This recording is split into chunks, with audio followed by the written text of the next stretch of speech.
The Depth to Delve Deep by writer. Chapter 16 The Welshwoman. With Rote gone, the sane one sipping on coffee is still stuck in the situation. She has no intention of returning to the Craigie fort with linseed oil for the artisan, let alone go back up there to be surely swayed into carrying back down the ponderous painting. She doesn't intend to camp the night as the wild Welshwoman wants, so she decides to wait for her insane friend to come down on her own. She meets Miss Wales for the first time the day before leaving the college the two attend. She asks the Welshwoman if her dog can come and act as a kind of traveling companion during her West Highland Way trek the following day. Rather than parting with her pooch, the Welshwoman on a whim, the same whim as approached, decides to accompany her newfound friend with an enormous picture frame and dog in tow on their spontaneous hike into the Highlands. As Rote hears later, the wet and wild woman from Wales comes back down on her own, in conditions growing gradually worse while up there, almost as bad as the night before in the dark, with finished painted canvas frame in hand and dog in tow. Down the Craigie fort she comes, much to her own chagrin, barely saying a word to the other upon her arrival at the inn, wherein her highness cannot face the fact that she is no longer held highly in these parts. With no money, her welcome is at best tenuous. She sits in the bar believing she can somehow cajole anyone, to buy her a drink. She sits there stirred and disturbed. Eventually, the owners, staff, and fellow backpacker all try to get the wild one out of the inn and its immediate area in a hurry. She's long overstayed her rapport with her appeal, repealed ruthlessly on account of no funds to assuage her wanton ways. Fortunately for her, she has a return ticket to Glasgow to get her gone. Gone after a great deal of debating and with great want, the Welsh waif is ushered onwards by all. She retrieves her backpack, as does her now bereaved friend, and back they go to Glasgow with painted picture and dog in tow. Rote's now in Drimmen, where he boards the bus bound to Balloch. From there he thinks, why not take the train into Glasgow rather than boarding another bus? In Glasgow, Rote stuffs his two blue bulging bags into a 24-hour locker at the train station. He heads to the nearest bar in the hub.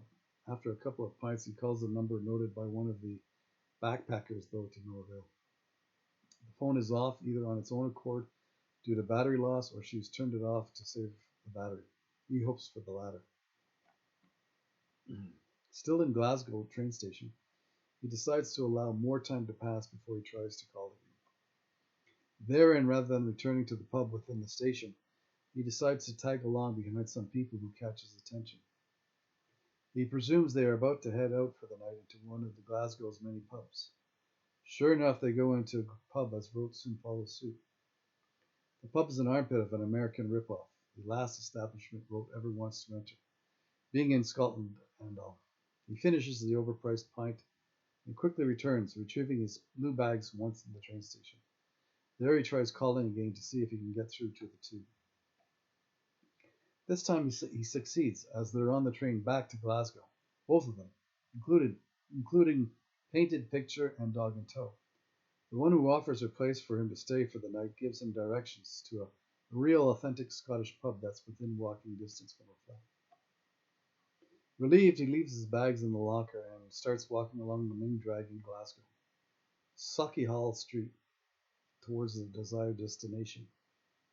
He reaches the pub perchance, after assuming the Gaelic name posted on the building is the right one to enter, Whiskey Betha, the Water of Life. He's in the right place and is immediately overwhelmed by the ambiance and the 120 whiskies at the time to choose from.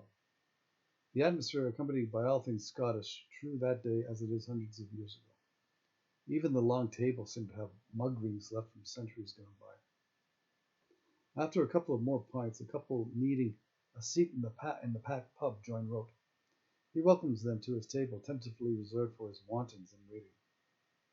An interesting conversation with the couple develops, for the two are taken by Rote's undying love for Scotland.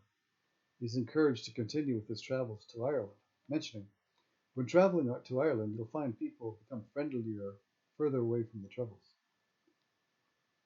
After they part, Rote takes a walk around the many-section pub to look for the two waifs who wreaked havoc the night before. He navigates in and out of each section and through the merry masses to the far end of the pub. He sits there for a moment listening to a few folks playing the harp, lute, lyre, and rote, along with an accordion and fiddle. They're playing Gaelic songs in Sachin, likened to the clans holding a Kaleed, a sing-a-song along. After a couple of songs, Rote returns the game. He navigates through the cheerful crowd. He's surprised to see the two whom he awaits standing there and have been for some time undetected by the rover. He's happy to see them and leads them to the table he saves for them to sit. He can sense how furious the Welsh well-bred wilful woman is with her friend for leaving her up on the Craigie fort. In the dusk, during a torrential downpour, left to her own means to carry her painter's pouch in that giant frame wrapped with a painted wet canvas, of the view Rote so loves, he can just picture her miserably mad carrying that awkward appendage, with dog in tow all the way back down to the inn. Only later does he learn she tries to get free accommodations for the night, whilst ordering drinks without paying for them. One of the inn's keepers apparently catches up with the other backpacker and, with her help, convinces the Queen of Wales to head back home away from there. And there he imagines wistfully this willful Welshwoman boarding the bus via a return ticket with an immense portrait, backpack, and dog in tow, probably to the annoyance of all aboard. Soon the two join Rote at his table, the other couple having left not long before. It becomes obvious to him the Welsh warrior princess is pissed off. She's enraged and can't hide the fact how she feels towards her new friend. She soon leaves them and the pub. Before she does, she passes her phone number to Rote. He knows the one left is in his best interest for the night. He jokes with her on the utter dismay in the way the Welshwoman leaves. She's left with the same energy she stirs in others. Hopefully her painting stirs those who see it. Rote only sees her start it.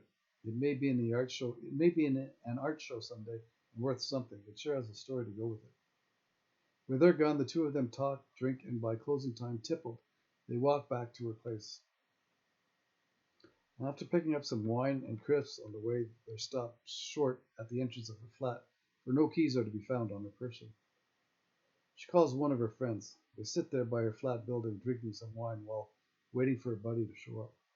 Better yet, maybe one of her flatmates might come by and let them in. Her friend arrives shortly. The three of them, still locked out, smoke some pot provided by her son and sidekick. Laid back, they drink some cheap wine while chewing crisps until one of the other tenants comes home curtly and lets them all in. Upstairs in her flat, they talk for most of the night whilst drinking and smoking. Eventually, they all pass out. In the morning, they head out to get some tea at the historically located Bohemian becoming Chai-of-Na House of Tea on Otago Lane. From there, Rote says his goodbyes, though not before returning a call coming in the morning from the Welshwoman. She wants him to join her in a wild attempt to stop a nuclear submarine submerged near a Scottish port, Fastlane. He lets her know he's already made plans to go to Edinburgh that day, and though intrigued, he finds her incorrigible. In the end, Rote knows he will be the one in trouble should he tag along her flag, her wild Welsh ways. On the way, he's left with the beautiful parting words from his even newer friend. A ship in port serves no purpose. He gallivants around Glasgow a bit more before hopping onto its underground subway system known to tourists as the Clockwork Orange.